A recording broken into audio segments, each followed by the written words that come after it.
கிண்டலுக்கு நிறைய பேர் சொல்லுவாங்க. ஆனா ஒரு ஹீரோயினை பார்த்து சோறு தான் தின்னுவியா இல்ல வேற ஏதாச்சும் அப்படி ஒரு டைலாக் ஒரு கேரக்டர் சொல்றாரு. மொத்த தேட்டரும் கிளாப் பண்றாங்க, என்ஜாய் பண்ணாங்க அந்த தேட்டருக்கு. சோறு தான் திம்பியா வேற ஏதாவது திரும்பியான்ற விஷயத்த முதல்ல சொல்றப்போ நாங்க நிறைய விதமா அதை ரிகர்சல்ஸ் நிறைய நடந்துச்சு. ஜோக்கர் விஷயம் பயங்கரமா இருக்குல்ல அதெல்லாம். அது எனக்கு உண்மையிலேயே எனக்கு அந்த இடத்துல எனக்கு அப்படிதான் இருந்துச்சு. ஏன்னா அந்த சீன் எடுக்கிறதுக்கு முன்னாடி நாங்க அதுக்கு முன்னாடி சீன் எடுத்துட்டு வந்தோம். அந்த பவுடர் போற சீன் எடுத்துட்டு வருவேன், ஃபீல் பண்ணிட்டு வருவேன். அங்க இருந்து பார்த்தா இவங்க உண்மையிலேயே அங்க சாப்பிட்டுட்டு இருக்காங்க. லிட்டரலி இது எல்லாமே அப்படியே ஒரே டைத்துல நடந்துட்டு இருக்கு. எனக்கு தெரிஞ்ச படத்துல இந்த 3 பேருமே ஒரு மாதிரி கன்ஃபியூஸ் ஸ்டேட்ல தான் இருப்பாங்க. இவன் ஏன் எனக்குலாம் கோவம் வந்தா அழுகு வரும், உனக்கு வந்தா கோவம் தானே வரணும், ஏன் அழுகு வருது? அது ஒரு அழுகுறது கோலை சம்பந்தப்பட்ட விஷயம், கோவம்ன்றது ஒரு ரவுத்ர சம்பந்தப்பட்ட விஷயம். ரெண்டு ஏன் சேருது? ஏன்னா என் கேரக்டர் எப்படிங்க, நான் கோவம் வந்தா அழுவேங்க. உங்களுக்கு வருமா? எனக்கு கோவம் வந்தா அழுகு.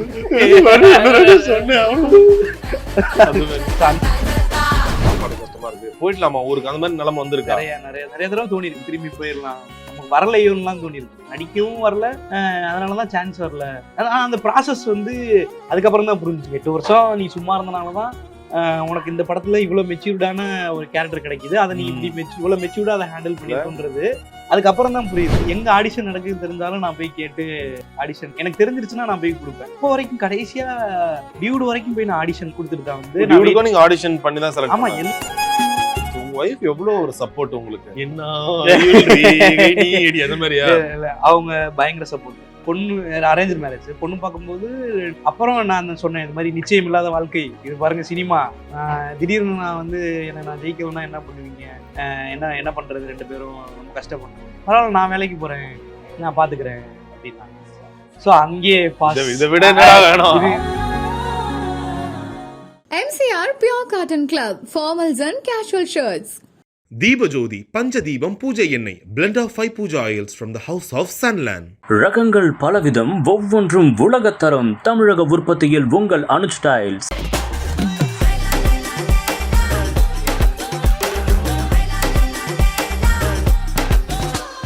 வணக்கம். எஸ், ஹலோ பிரதர், வணக்கம். எப்படி இருக்கீங்க? சூப்பர், நல்லா இருக்கேன். நல்லா இருக்கேன். பயங்கரம். ரொம்ப நல்ல நல்ல படங்கள், நல்ல நல்ல கேரக்டர்ஸ் பார்க்கும்போதே ரொம்ப சந்தோஷமா இருக்கு. தேங்க்யூ. சொல்லுவாங்களே நம்ம அப்பா அம்மா வந்து உங்களுக்கு பேர் வைக்கும் போது தெரிஞ்சு வைக்கிறாங்களோ தெரியாம வைக்கிறாங்களோ, அது ஏதோ ஒரு வகையில பயங்கரமா சூட் ஆயிடுது. வந்து வெற்றிமாறன் அவருக்குலாம் சொல்லுவாங்க, உங்க அம்மாக்கு வந்து அப்பயே தெரிஞ்சிருக்கு நீங்க வெற்றி பெறுவீங்கன்னு, அதான் வெற்றிமாறன் வச்சிருக்காங்க அப்படி சொல்ல. அது மாதிரி உங்க அப்பாவுக்கு வந்து தெரிஞ்சிருக்கு நீங்க வந்து பரிதாபங்கள் டீமோட ஒரு மிகப்பெரிய யாரும் அசைக்க முடியாத சுவரா இருப்பீங்கன்னு. The wall of Indian cricket எப்படி ராகுல் டிராவிடோ, அது போல the wall of நல்லா இருக்கு. நன்றி. ஏன்னா சொல்லுவாங்களே யாரோனா வருவாங்க போவாங்க, ஆனா டிராவிட் வந்தாரு நின்னாருன்னா அது எப்பயுமே பயங்கரமா இருக்கும். சோ அது போல அந்த டிராவிட் எப்படியோ அந்த டிராவிட் நினைச்சுதானே வச்சாரு பேரு. அப்பா வந்து ராகுல் டிராவிட் ஃபேனு, அதனால டிராவிட் நினைச்சாரு. சோ இப்போ இந்த வால் இதெல்லாம் சொல்லும் போது கரெக்ட் ஆகுதா?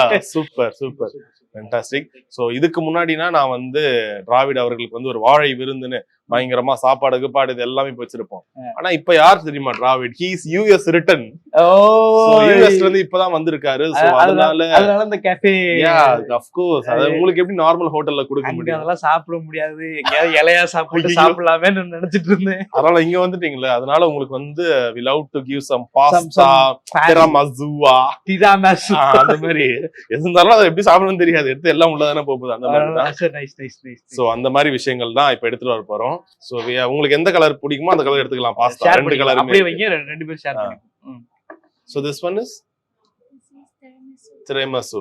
This one biscoff. Okay, thank you. Super. So இந்த கலர்ஃபுல்லா இருக்குது, நீங்க ட்ரை பண்ணுங்க. நீங்க ஒரு காரசாரமான ஆளுன்னு நினைக்கிறேன். ஷேர் பண்ணி ட்ரை பண்ணுவோம். உங்களுக்கு பிடிக்குமா? உங்களுக்கு ரொம்ப ஃபேவரட்டான ஃபுட் என்ன டிராவிட்? சோறு தான் ப்ரோ. சோறு தான். நான் வந்து சோறு ஆளு. இது வந்து பாஸ்தாலாம் நான் வந்து ரொம்ப ரேருன்னு ஒரு 4 தடவை 5 தடவை சாப்பிட்டுருக்கேன் வாழ்க்கையிலே. ஒரு 5-6 தடவை தான் பாஸ்தா சாப்பிட்டுருக்கேன். நான் ஆர்டர் பண்ணி பாஸ்தான்னு சாப்பிட்டா, ஏன்னா அங்க வேற எதுவும் இல்ல, பாஸ்தா மட்டும் தான் இருக்குன்னு சொன்னாங்கன்னா மட்டும் தான் நான் பாஸ்தா சாப்பிடுவேன். சரி. மத்தபடி சோறு குழம்பு, மீன் சாப்பிடுவேன். ரொம்ப மீன் பிடிக்கும். மீன் வந்து பட்டினப்பாக்கம் பீச் இருக்குல்ல, அந்த ஓரமா விட்டோம்னு வச்சுக்கேன், விட்டு ரவுண்டு கட்டி அடிச்சிட்டு இருப்பேன். நீங்க தனியா விட்டு 1 மணி நேரம் கழிச்சு திருப்பி வந்தாலும் சாப்பிட்டுட்டு இருப்பேன். சரி, இப்ப கல்யாணம் எல்லாம் ஆயிட்ட பிறகு ஒரு விஷயம் நடக்கும்ல, அம்மா சாப்பாடுல இருந்து அப்படியே இந்த சாப்பாடுன்ற மாதிரி. ப்ரோ கல்யாணம் வந்து ஆனதுக்கு அப்புறம் நான் ஹாஸ்டலு, நான் 6th standardல இருந்து ஹாஸ்டலு, 6th ல இருந்து 10th ஹாஸ்டலு, 11th 12th வேற ஸ்கூல் ஹாஸ்டலு, காலேஜ் ஒரு ஹாஸ்டலு. காலேஜ் முடிச்சோன்னு சென்னை வந்துட்டேன். எனக்கு வந்து வீட்டுல சாப்பாடு வந்து நான் நிறைய மிஸ் பண்ணுவேன். Okay okay. எனக்கு இந்த வீட்டு சாப்பாடு கல்யாணம் ஆனதுக்கு அப்புறம் வந்து இந்த வீட்டு சாப்பாடு வந்து அப்படியே டெய்லி இந்த டிஃபன் பாக்ஸ் கட்டி கொடுக்கறது, வீட்டுல டெய்லி சாப்பிடுறது. டிஃபன் பாக்ஸ் லெட்டர் அதெல்லாம் லெட்டர் எங்க எங்க கட்டி குடிப்பாங்க? நீங்க எங்க போய் சாப்பிடுவீங்க கட்டி கொடுத்தா? நான் வந்து பரிதாபங்கள் ஆபீஸ் போவேன், பட ஆபீஸ் ரைட் இது 2-3 பட ஆபீஸ்க்கு நான் ரைட் பண்ண போறேன். அங்க எனக்கு டிஃபன் பாக்ஸ்ல கொடுத்து விடுவாங்க. ஸோ நம்ம இப்போ எங்கேயாவது ஷூட் போறப்போ ரைஸ் கொடுத்து விடுவாங்க. டயட்ல எல்லாம் இருப்போம் நடுவில், அம்மா நான் கொஞ்சம் டயட்ல இருக்கேன், எனக்கு கொஞ்சம் டயட் ஃபுட்ஸ் கொடுக்கணுமே அப்படின்னா டயட் ஃபுட்டு கொஞ்சம் அந்த மாப்பிள்ளை சம்பா, குதிரைவாளி, வரகரிசி இதெல்லாம் வந்து பண்ணி கொடுத்து விடுவாங்க. ஸோ அதெல்லாம் வந்து கல்யாணத்துக்கு அப்புறம் ரொம்ப அது ஒரு லக்ஸரியா இருக்கும். அருமை அருமை அருமை. ஸோ இப்போதைக்கு நம்ம இந்த பாஸ்தாவை ட்ரை பண்ணுவோம். எனக்கு கொடுத்தது பாஸ்தா இல்ல ஸ்பெகடின்னு நினைக்கிறேன். இது ஸ்பெகடியா கிக்கடி ஏதோ ஒண்ணு போங்க, அதெல்லாம் பேர்லாம் தெரியாது. நல்லா இருக்கு. ஆனா எனக்கு தெரிஞ்சு கிண்டலுக்கு நிறைய பேர் சொல்லுவாங்க, ஆனா ஒரு ஹீரோயினை பார்த்து சோறு தான் தின்னுவியா இல்ல வேற ஏதாச்சும் அப்படி ஒரு டைலாக் ஒரு கேரக்டர் சொல்றாரு. மொத்த தேட்டரும் கிளாப் பண்றாங்க, என்ஜாய் பண்ணாங்க அந்த தேட்டர். கரெக்டா நாங்க கேட்கணும்னு நினைச்சதை இவன் கேட்டான் பாக்க. அந்த மாதிரியான ரியாக்ஷன் தான். ஆமா ப்ரோ. உங்களுக்கு ஃபர்ஸ்ட் டைம் அந்த டைரக்டர் உங்ககிட்ட சொல்றாங்க இந்த மாதிரி ஹீரோயின் மமிதாவை பார்த்து இந்த டைலாக் கேட்கணும், சோறு தான் தின்னுவியா இல்ல வேற ஏதாச்சும். சோ எப்படி இருந்துச்சு உங்களுக்கு? அது டைரக்டரோட பாயிண்ட் ஆஃப் வியூ தான் எல்லாமே. ஏன்னா அந்த படத்துல வந்து எல்லா கேரக்டரும் அதோட ரோலை பார்த்துட்டு இருக்கும். என் கேரக்டர் மட்டும் தான் அந்த ஆடியன்ஸ் பாயிண்ட் ஆஃப் வியூல வந்து எதெல்லாம் வந்து தப்பா இருக்கோ அதெல்லாம் கேள்வி கேட்கும். ஏன் நீ இதை பண்ற, இது தப்பு அப்படின்னு சொன்னா அதுக்கு ஒரு நியாயம் வச்சிருப்பாரு டைரக்டர். அப்பதான் அந்த நியாயமான பாயிண்ட்டை ஒண்ணு அவரால் சொல்ல முடியுன்ற ஒரு கேரக்டரா தான் நான் அந்த கேரக்டர். ஸோ அந்த சோறு தான் திம்பியா வேற ஏதாவது திம்பியான்ற விஷயத்த முத சொல்றப்போ நாங்க நிறைய விதமா அதை ரிகர்சல்ஸ் நிறைய நடந்துச்சு. சரி. ஸோ அப்போ நான் வந்து ஒவ்வொன்றா அது எவ்வளவு கன்வின்சிங்கா அந்த சோறு தான் திம்பியா கேட்க முடியும் அப்படின்றது வந்து ரிகர்ஸ் பண்ணிட்டே இருக்கும். அப்போ ஒரு பாயிண்ட்ல வந்து டிராவிட் நீங்க இது எல்லாத்தையுமே விட்டுருங்க, எதுவுமே வேண்டாம், உங்க ஃப்ரெண்டு இந்த மாதிரி ஆயிடுச்சு, உண்மையிலே டிராவிட் எப்படி ரியாக்ட் பண்ணுவோம் அது மட்டும் எனக்கு கொடுங்க, வேற எதுவுமே எனக்கு வேணாம், இந்த மாதிரி ஆயிடுச்சு, உங்க ஃப்ரெண்டுக்கு இப்படி நடந்துருச்சு, நீங்க வந்து உங்க ஃப்ரெண்டுக்காக கேட்குறீங்க. அப்போ என்னோட ஜெனியூனா நான் இது அந்த கேரக்டரை நான் எடுத்துக்கிட்டு நீ சோறு தான் திம்பியால வேற ஏதாவது திம்பியான்னு கேட்குறப்போ அது ரொம்ப அப்படியே ஆப்டா வச்சு அங்கேயே லாக் பண்ணிட்டு அப்படியே கிளம்பிட்டாரு. எனக்கு இதாங்க வேணும் அப்படி. இது எல்லாமே ப்ரீ ப்ரொடக்ஷன்லயே. வேற ஏதாவது டைலாக் இருந்துச்சு அந்த இடத்துல? ஒருவேளை இது ரொம்ப ஹார்டா, சில பேருக்கு இது ரூடா தெரியல, ஹார்டா தெரியல. ஆனா எனக்கு என்னன்னா அதுல ஏதாவது கெட்ட வார்த்தை இருந்துச்சுன்னா அது இன்னும் ஹார்ஷ் ஆயிருமோன்னு. ஏன்னா மொத்தமா அது கேரக்டர் டேமேஜ் ஆயிரும். நானும் மமிதாவும் அந்த கேரக்டரா ஃப்ரெண்ட்ஸ். அப்போ ஒரு ஃப்ரெண்டு இன்னொரு ஃப்ரெண்டுக்கு இருக்கப்போ நீ சோறு தான் திம்பியால வேற திம்பியா அப்படி ஒரு ஃப்ரெண்டுக்குள்ள ஃப்ரெண்டு கேட்கிறப்போ ஒரு பொண்ணை வந்து அசால்ட் பண்ற மாதிரி ஆயிடக்கூடாது. அட் தி சேம் டைம் ஃப்ரெண்ட்ஸுக்குள்ள பேசுறது ஓகே தான், என்னதான் இருந்தாலும் ஒரு பொண்ணு. சோ அதையும் கரெக்டா அந்த டயலாக் வந்து கண்ணியமா காப்பாத்தி அவளுக்கு அப்பதான் உண்மை தெரியுன்ற. அதுக்கு முன்னாடி பாயிண்ட் வர ரொம்ப ட்ரிகரிங்கா இருக்கும். ஜோக்கர் விஷயம் பயங்கரமா இருக்குல்ல அதெல்லாம். அது எனக்கு உண்மையிலேயே எனக்கு அந்த இடத்துல எனக்கு அப்படிதான் இருந்துச்சு. ஏன்னா அந்த சீன் எடுக்கிறதுக்கு முன்னாடி நாங்க அதுக்கு முன்னாடி சீன் எடுத்துட்டு வந்துட்டோம். அந்த முன்னாடி சீன் அந்த பவுடர் போடுற சீன் வந்து கரெக்டா அது வரிசையா வருது. அந்த பவுடர் போடுற சீன் எடுத்துட்டு வருவேன், ஃபீல் பண்ணிட்டு வருவேன். அங்க இருந்து பார்த்தா இவங்க உண்மையிலேயே அங்க சாப்பிட்டுட்டு இருக்காங்க. லிட்டரலி இது எல்லாமே அப்படியே ஒரே டைட்டில் நடந்துட்டு இருக்கு. இங்க சாப்பிட்டுட்டு இருக்கு, அங்க சாப்பாடு வச்சு சாப்பிட்டுட்டு இருக்காங்க, கொஞ்சம் கொள்ளாவிக்கிட்டு இருக்காங்க. அந்த டைலாக் எல்லாம் சொல்லிட்டு நான் திருப்பி அந்த சீன் திருப்பி எடுக்கும்போது அங்க போறேன். அங்க போனா அங்க எனக்கு சாப்பாடு வைக்கிறாங்க. சோ இது எல்லாமே ஆல்ரெடி நடக்கிற மாதிரியான ஒரு டிராமாவா நடந்துட்டு இருக்கு. சோ அந்த டிராமா நடக்கும்போது நம்ம டிராமாக்குள்ள போயிட்டோம். சோ அப்படிதான் சீனாவே இது பயங்கரமா இருக்கு. ஆமா ஆமா ஆமா. சரி, இப்ப நான் வந்து ஒரு ஆடியன்ஸ் ஓகே, இப்ப நான் வந்து இந்த ஆங்கர் இது எல்லாத்தையும் தனி ஆடியன்ஸா கேட்கறேன். இது ஒரு டியூட் படத்தை பத்தினா ஒருத்தருக்கு ஒரு புரிதல் இருக்கும். ஒரு படம் ரிலீஸ் ஆயிட்ட பிறகு ஒரு டிஸ்கஷன் ஏற்படுத்தணும். அதுதான் அந்த படம் ஓகே ஆடியன்ஸ் பத்தி ஏதோ ஒரு விஷயம் நடந்திருக்கு. அவ பார்க்கும்போது சில பேர் என்ன சொல்றாங்க, ஃபர்ஸ்ட் ஆஃப் எக்ஸலன்ட் பயங்கரமா இருந்துச்சு, செகண்ட் ஆஃப் எங்களால ஏத்துக்க முடியல, அது எப்படிங்க கல்யாணம் ஆயிட்ட பிறகு இவன் பொண்டாட்டி அவங்களுக்கு அனுப்புவாங்களா, குழந்தை அவங்களுக்கு பிறக்குமான்னு சொல்லி ஒருத்தருக்கு ஒரு இன்டர்பிரேஷன். ஆமா ஆமா. நீங்க எப்படி பாக்குறீங்க அதை? நான் வந்து முதல்ல ஸ்கிரிப்ட் படிச்சப்பவே நான் வந்து நீங்களும் கேட்டிருப்பீங்க. நான் கேட்டேன், நான் படிச்சப்பவே நான் கேட்டேன், நான் கேட்டு சொன்னேன். பட் அவர் ரொம்ப தெளிவா இருந்தார். அந்த ஒரு லைன் தான், தாலிக்கு மரியாதை இல்ல, தாலிக்கு பின்னாடி இருக்க அந்த பொண்ணோட ஃபீலிங்ஸுக்கு தான் மரியாதைன்ற விஷயத்துல அவரு எப்பவுமே ஸ்ட்ராங்கா இருந்தார். அவர் சொன்ன விதம் வந்து எனக்கு கன்வின்சிங்கா இருந்துச்சு. ப்ரோ இப்ப இதெல்லாமே விட்டுருவோமே, இந்த அரசியல் பெண்ணியம் இது எல்லாத்தையுமே விட்டுருவோமே, நியாயமா பிடிக்காதவங்களோட உங்களால வாழ முடியுமா?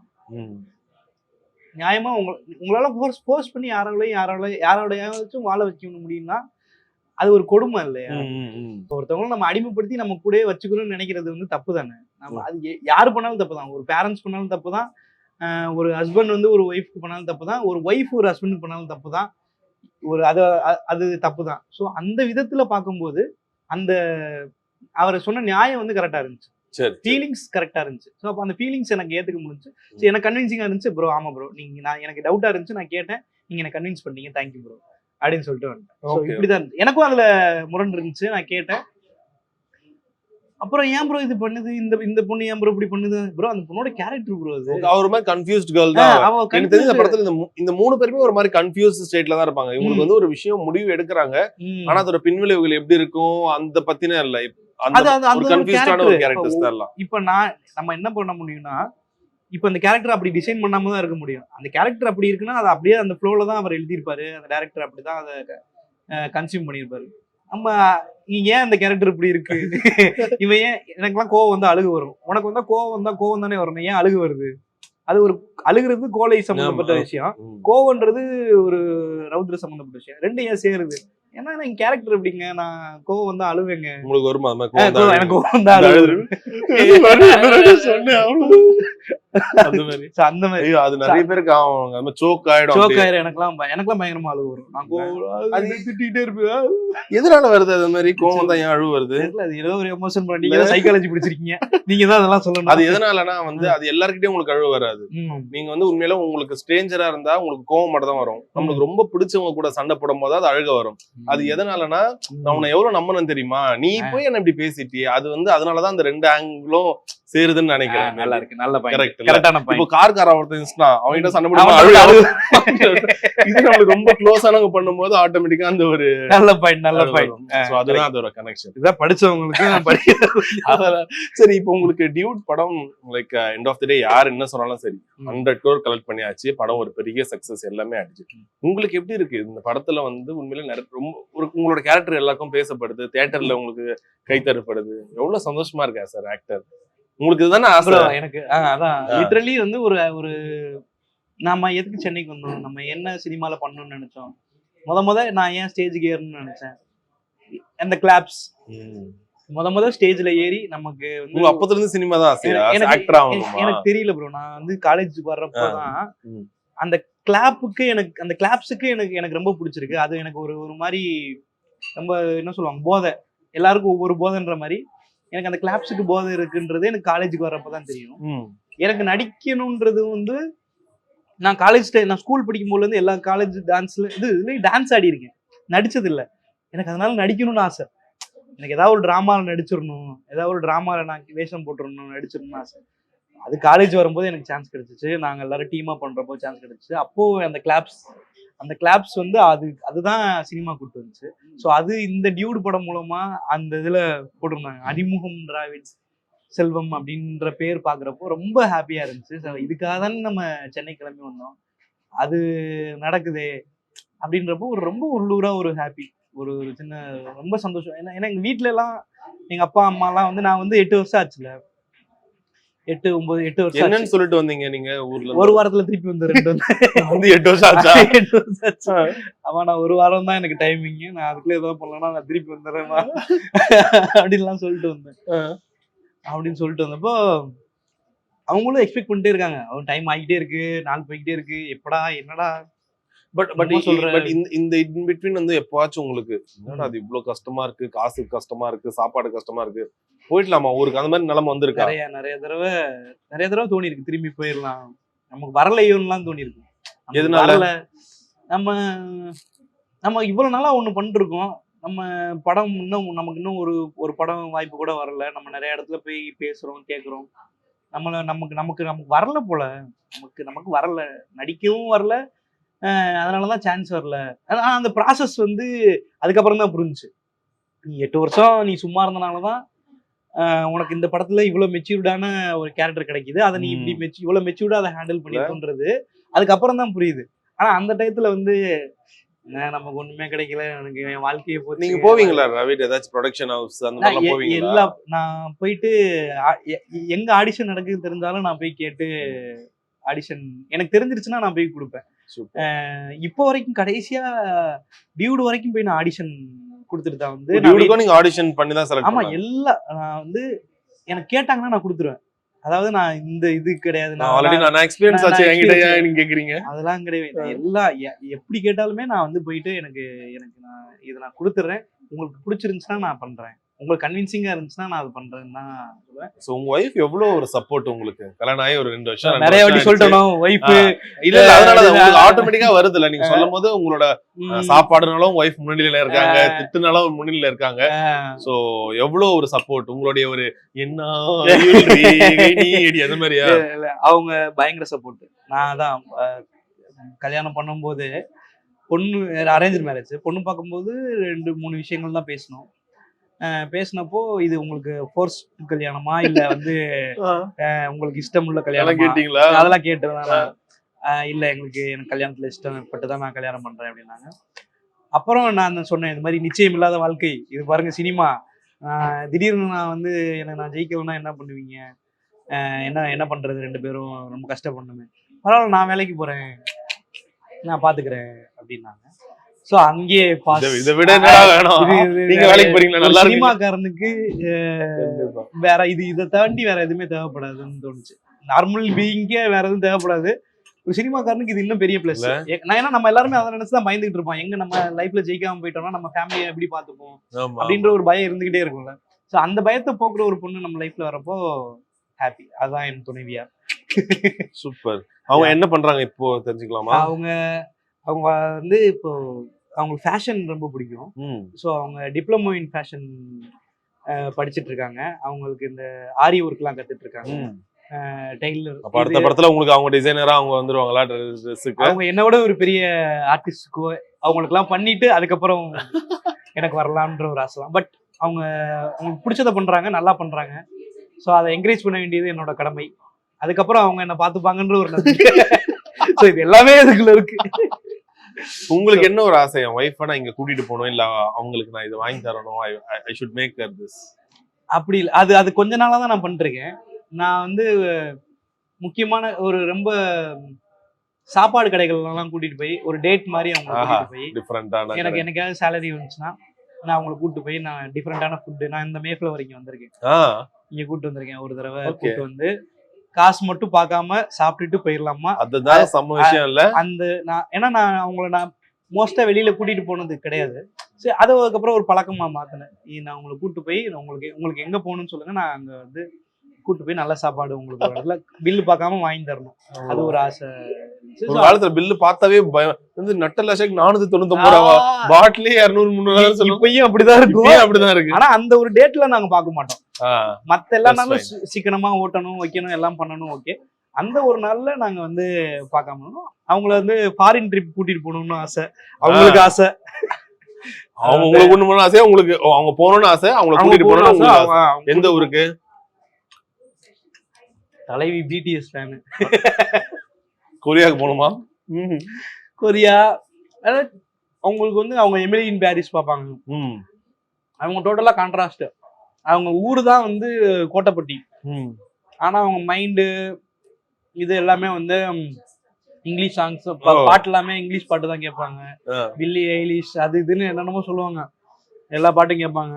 இப்ப படம் சீரீஸ் எல்லாமே வந்து வெஸ்டர்ன் சீரீஸ் தான் பார்ப்பாங்க. ஸோ அதனால அவங்களுக்கு அந்த மேற்கத்திய நாகரிகத்தோட எல்லா கலாச்சாரமும் பிடிச்சி அந்த பக்கம்லாம் போய் பார்க்கணும் அவங்களுக்கு ஆசை. ஸோ அதெல்லாம் அவங்க சுத்தி காட்டணும். பேசாம இருந்திருக்கீங்களா? சண்டை போட்டு பேசாம இருந்தோம். எவ்வளவு நாள்? ஒரு 6 மாசம் 5 மாசம் பேசாம. 5 மாசம்? அப்ப நீங்க வீடியோல நடிச்சிட்டு இருப்போம்.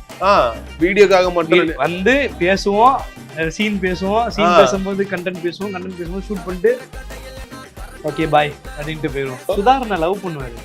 லவர் பாய் இல்ல, லவ் மேரேஜ்ல சுதாரணை. அப்பே சுதாரண அதிகமா கிண்டல் பண்ணுவோம். இது நினைச்சு பார்த்தாவே சிரிப்பா இருக்கு. அவர் போன்ல எடுத்து என்ன சொல்லும் எப்படி இருக்கு அப்படி பேசுவாரா எனக்கு தெரியல. அதே பார்த்து அப்படி இருக்கு. லிட்டரலா அப்படிதான் இருப்பாரு. எப்படி ஓகே, அவர் ஒரு கியூட் லவர் பாய். ஆமா, கியூட் லவர் பாய். நான் சொல்ல அப்படி அந்த மாதிரி. சரிமா, அந்த மாதிரி ஒரு கியூட் லவர் பாய் தான். MCR Pure Cotton Club, formals and casual shirts.